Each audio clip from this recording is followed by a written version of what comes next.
The phone buzzed again, this time with an unknown number. The screen flashed in the darkness of the car, illuminating the empty street in front of me. I hesitated before tapping it open, my hands shaking. 3 p.m., St. Peter's Church. You need to see this.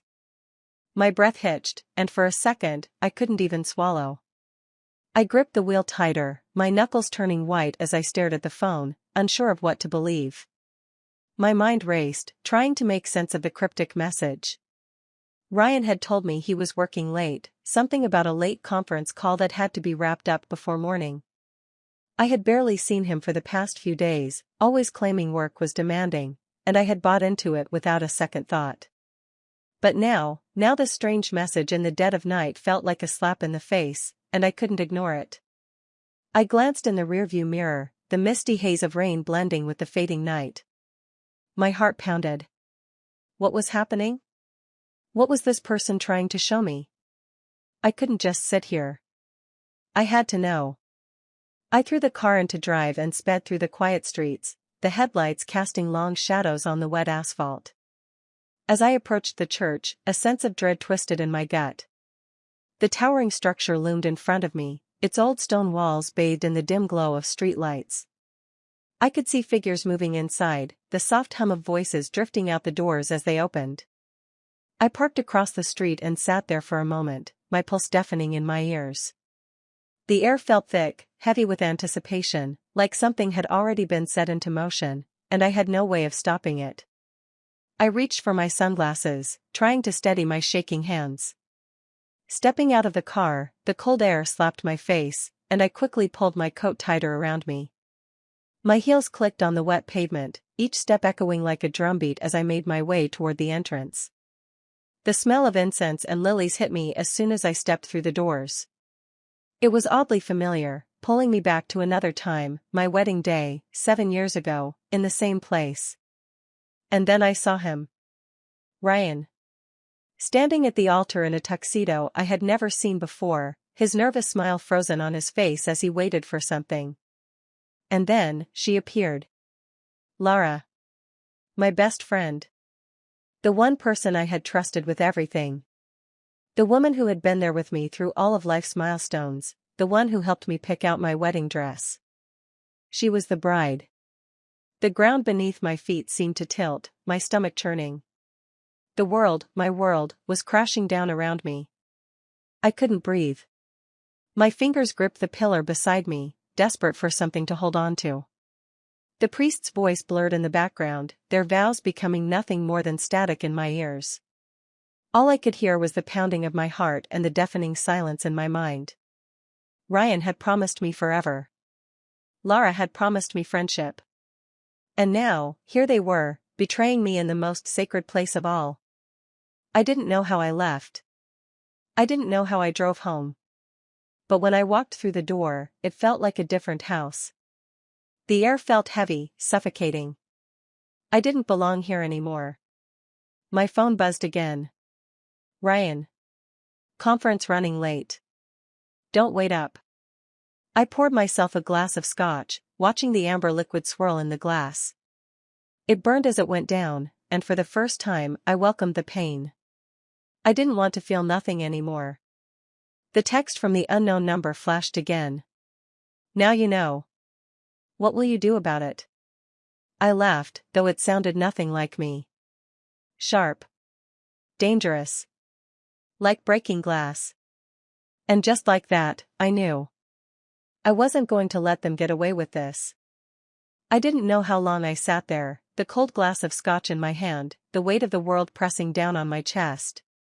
The familiar ticking of the clock on the wall was the only sound in the room. But it didn't matter. Nothing mattered anymore. I should have been angry. I should have been screaming. But there was just an eerie calm inside me. Everything I had built, everything I thought I knew, Ryan, Lara, us, had been a lie. A carefully constructed house of cards. And now it was time to knock it all down. My phone buzzed again. Ryan. I stared at the screen, the words glaring back at me like a final insult. Don't wait up, it read. The same message, the same lie he had been feeding me for weeks. I tossed the phone aside and stood up, suddenly restless. My mind was racing, calculating every move. What was the next step? What do I do with this newfound knowledge? A thought hit me like a lightning bolt. I wasn't going to confront them just yet. No, this was bigger than that. This wasn't just about getting revenge, it was about control. It was about showing them that I knew everything, even before they realized it. I wasn't going to beg for answers or explanations. I was going to make them come to me. I walked to the desk and pulled out a drawer, rifling through the papers, the receipts, the things I had been ignoring for months, things that now seemed far more significant than they ever had. There it was, his credit card statements, the ones he'd always left lying around, the ones he never bothered to hide. The ones I should have paid attention to. I scanned through the transactions, each one more damning than the last. Dinner reservations at high-end restaurants. Hotel bookings in cities I knew he hadn't visited for work. Private flights, gifts sent to someone he was working with. It was all there, right in front of me. I opened my laptop, the glow of the screen stark against the dim light of the room. I typed out an email to my lawyer. Short, direct, no room for questions. I need a full audit of Jack's finances. We need to get started. I'll explain everything when I see you. The first step had been taken. But I couldn't stop there. The email was just the beginning. I needed to know everything, every secret, every lie, every betrayal. And I had to be careful. Ryan was clever, a master of deception, but so was I. I knew how he thought, how he moved through the world. He never expected me to see what was right in front of me. I needed more. I needed to catch him off guard. The next day, I pretended like nothing had changed. Jack was home briefly in the morning, still acting like everything was normal, still spinning his lies. He kissed me on the cheek as he left, just like every other day, but I could see the unease in his eyes. He knew. And I knew too. I watched him leave, the engine of his car humming in the distance. Then, without a moment's hesitation, I grabbed my phone and texted Lara. Meet me for lunch. We need to talk. I didn't have to wait long for her response. Of course. Where? Your favorite cafe. 1 o'clock. I hadn't seen Lara in a few days. She'd been distant, evasive, but I was done being the fool. I knew exactly what I was walking into, but I had to see her face when she realized I knew everything.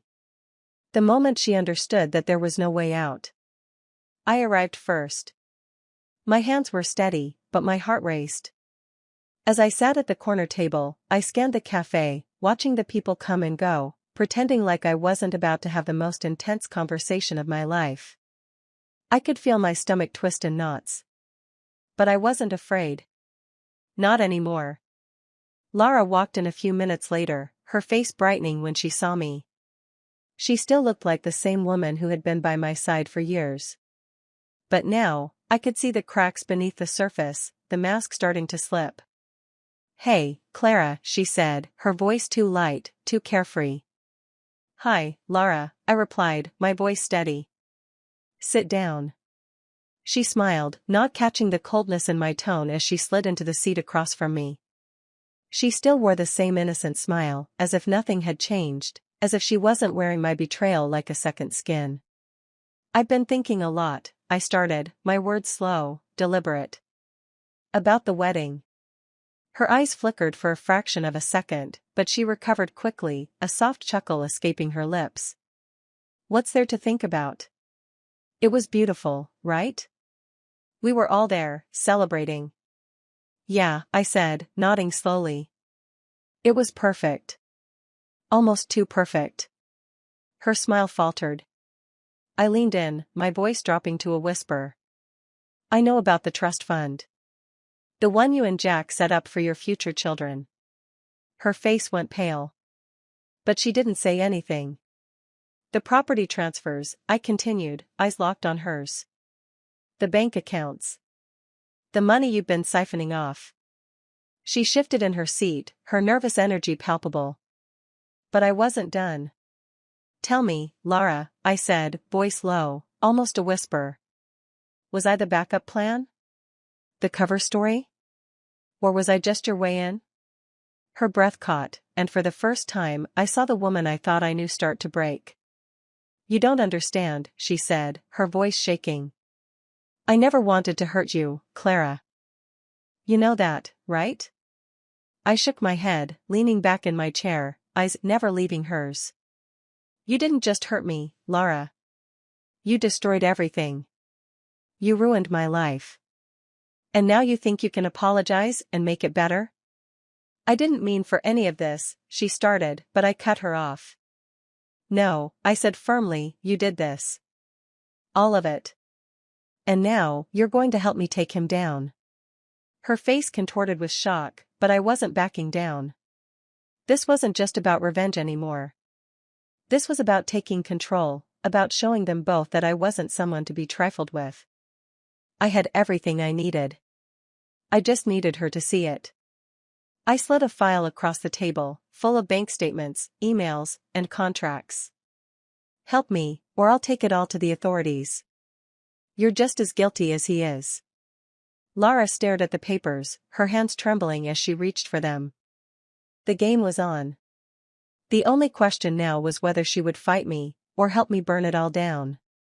Lara sat there for a long moment, her fingers hovering over the documents I had just laid out in front of her. The trembling of her hands was the only sign that she was crumbling under the weight of the truth, but I could see the wheels turning in her mind. She was calculating, weighing her options, trying to figure out how to get herself out of this mess. I didn't speak. I let the silence settle between us, thick and heavy, until she finally met my gaze. Her eyes, usually full of warmth, were now cold, distant, and guarded. The mask had slipped, and the real Lara, the one who had betrayed me so completely, was standing right in front of me. Clara, I never meant for this to happen, she whispered, her voice breaking as she reached for the papers. You have to understand, Don't, I interrupted, cutting her off. My voice was calm, almost too calm, but beneath it lay an edge sharp enough to cut through anything she said. Don't try to make excuses. Don't try to explain away what you've done. You've been lying to me for months. You've been lying to both of us. She pulled back from the papers, her breath shallow. Jack, he promised me he'd leave you. He said he needed time, but it would happen. I thought he loved me. I thought it was real. I couldn't help but laugh, a bitter, hollow laugh that echoed in the quiet cafe. He promised you? Did he really? Or was he just keeping you around for when things fell apart with me? You think this was real? You really think he loves you? Her face went pale, her eyes flickering with guilt. I didn't want this to happen like this, Clara. I never wanted to hurt you. I never thought. You never thought I'd find out, did you? I leaned forward, the weight of every word pressing down on her like a heavy hand. You never thought I'd see through your lies, through Jack's lies. You thought I was blind, that I wouldn't notice when you both were planning this whole thing behind my back. But I saw it, Lara. I saw the truth. The realization hit her like a slap in the face, her shoulders sagging as she looked away, unable to meet my eyes. I had never seen her so small, so fragile. But I wasn't about to soften. Not now. Not when everything I had trusted had been ripped away from me. I took a deep breath, steadying myself. I'm not asking for your apologies. I don't care if you're sorry. What I care about is making this right. For me. For the people you've hurt. Her lips trembled, and she looked at the documents again, almost as if she were searching for a way out, a way to fix what she had broken. But there was no fixing this. There was only the choice to either keep playing Jack's game, or to stand with me and tear down the empire of lies he had built. I'll help you, she said suddenly, her voice barely above a whisper. I'll help you take him down. But I need you to understand, if we do this, it's not just going to hurt him. It's going to hurt everyone. His family, my family, everyone we know. It'll destroy us all. I stared at her, my heart pounding in my chest. For a split second, I considered what she said. But then I remembered why I was doing this. The betrayal wasn't just about me and her. It was about everything they had taken from me, everything they had stolen in the name of their selfish desires. I don't care, I said, my voice steel.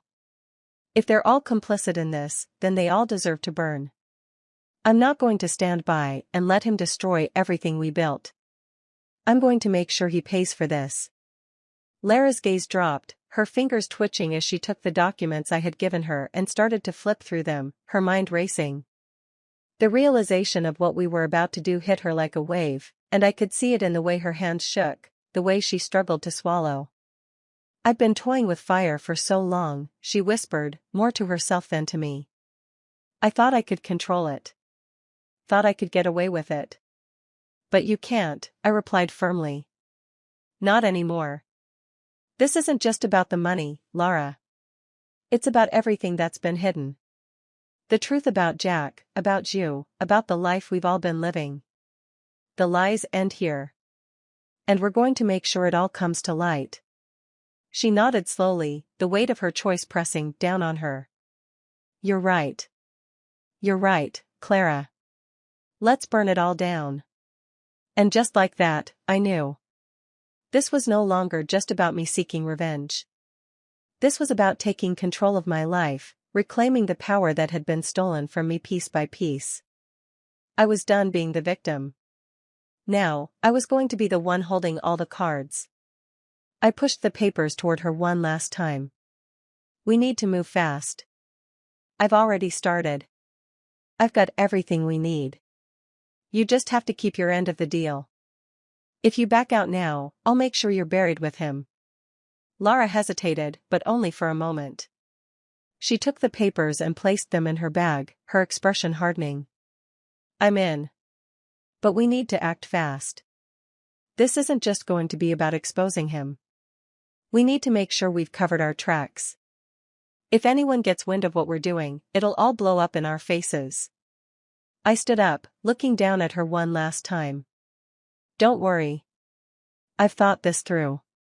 We're doing this my way now. No more hiding, no more lies. It's over.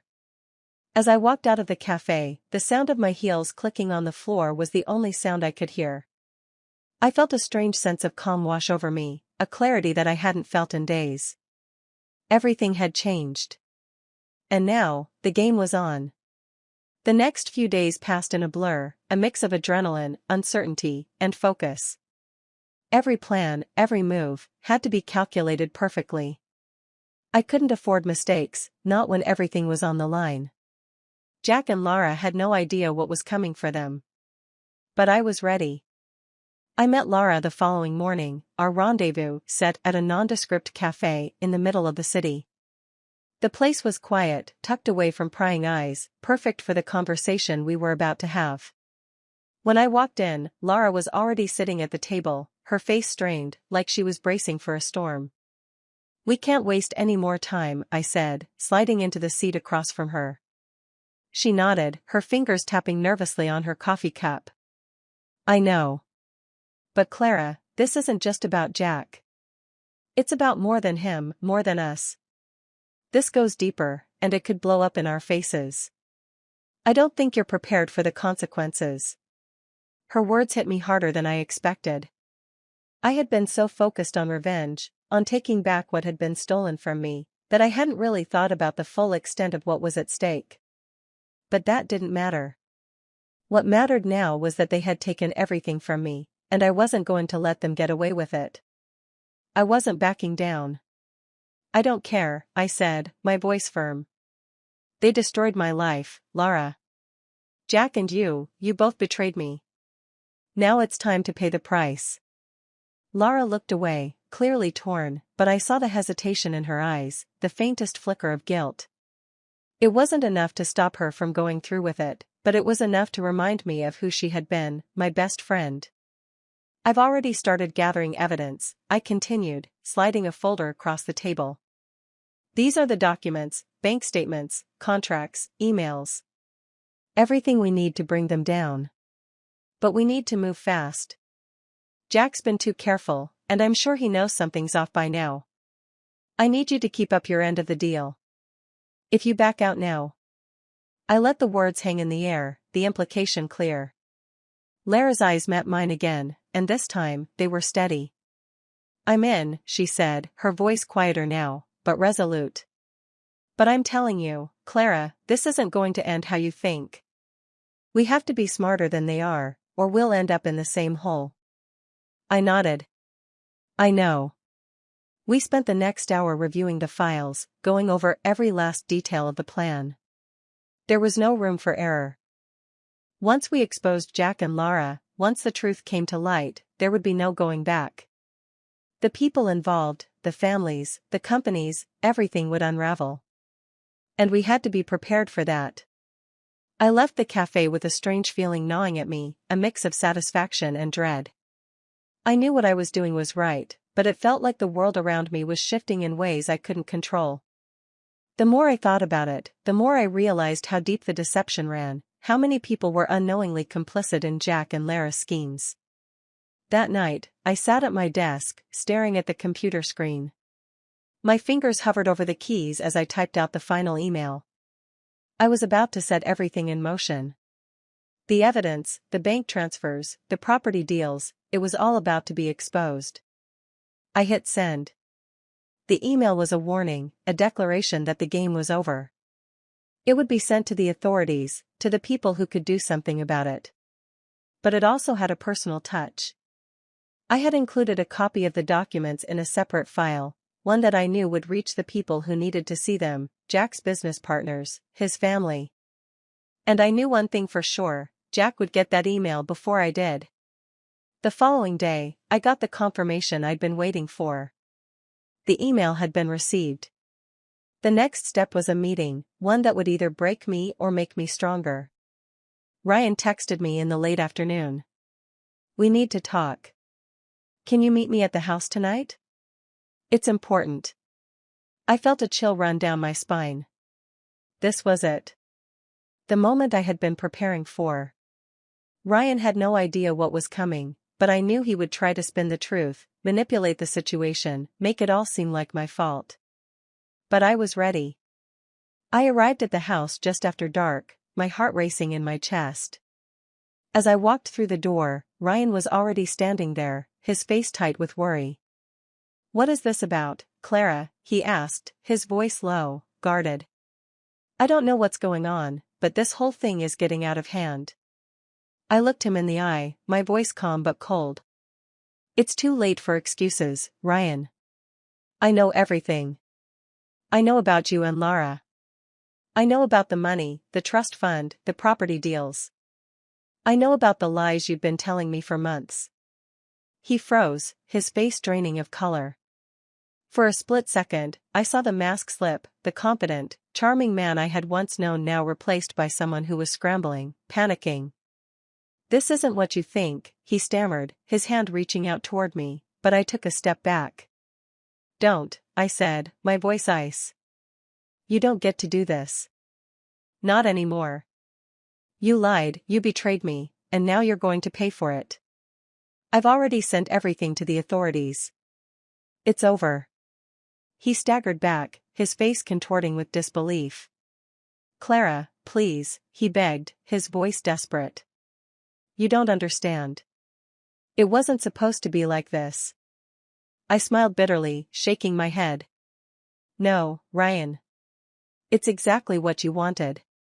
Now you're going to live with the consequences. I turned to leave, but before I did, I looked back at him, the man who had once been my world.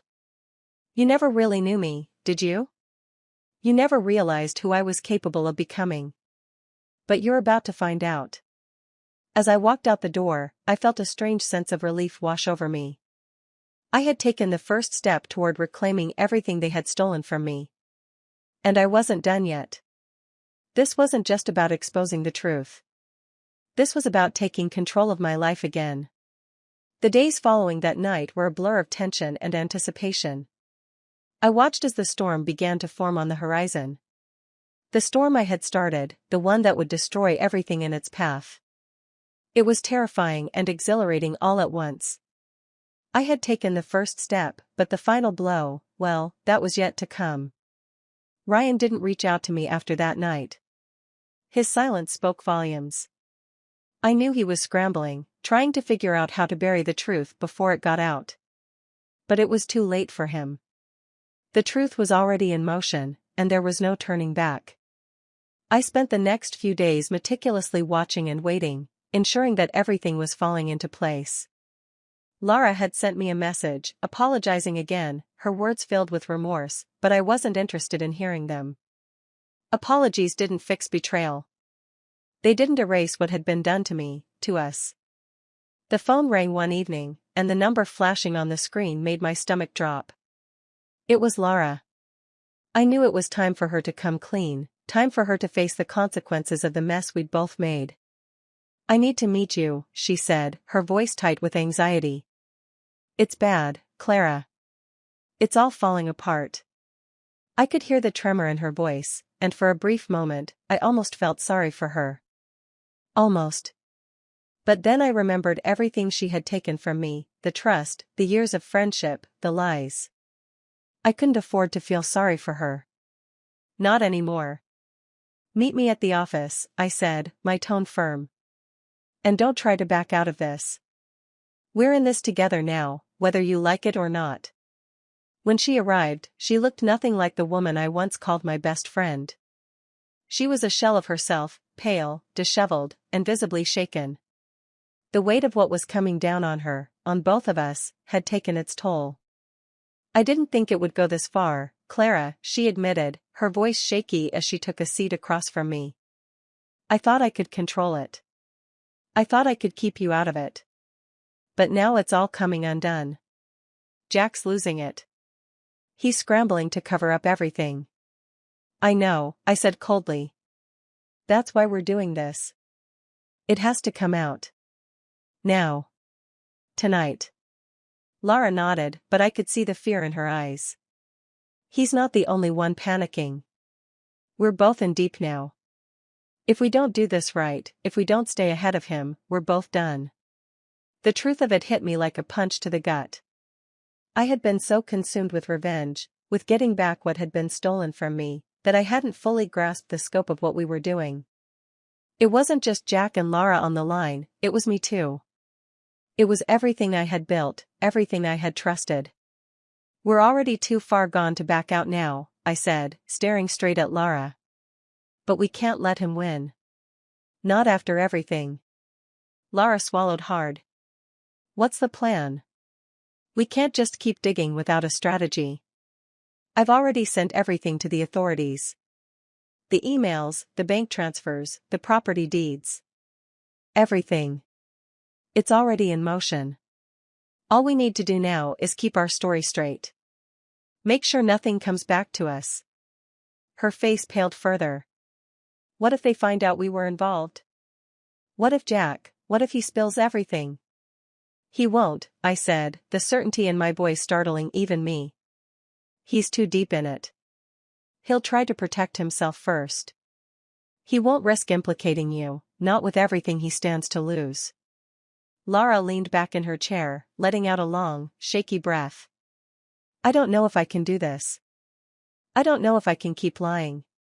"You already have," I said, my voice sharp. "You've lied to me, to everyone we know, for months.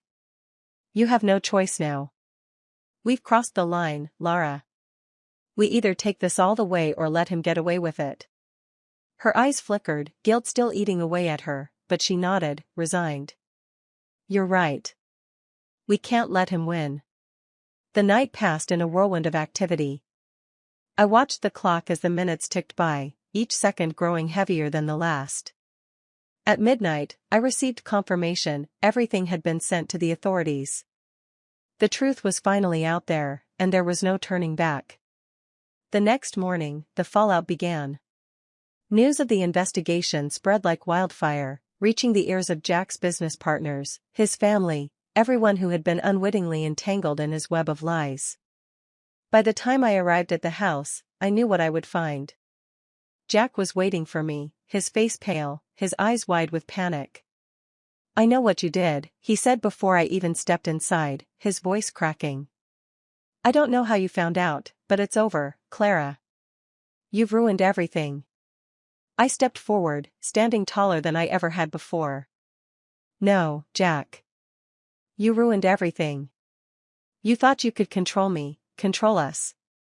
But now, you're the one who's going to pay for it." He took a step toward me, his hands shaking. "Clara, please. We can fix this. We can fix everything. You don't have to do this."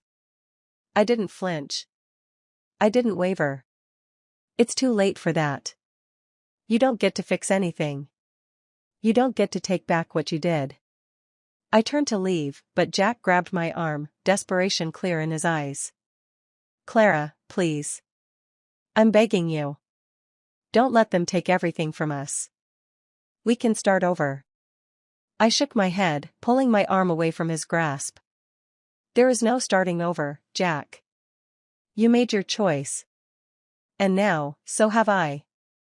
I walked out the door, feeling the weight of the world lifting off my shoulders with every step. But the truth was, this wasn't just about revenge. This was about freedom. This was about breaking the chains that had held me in place for so long. As I drove away from the house, I didn't look back. I didn't need to.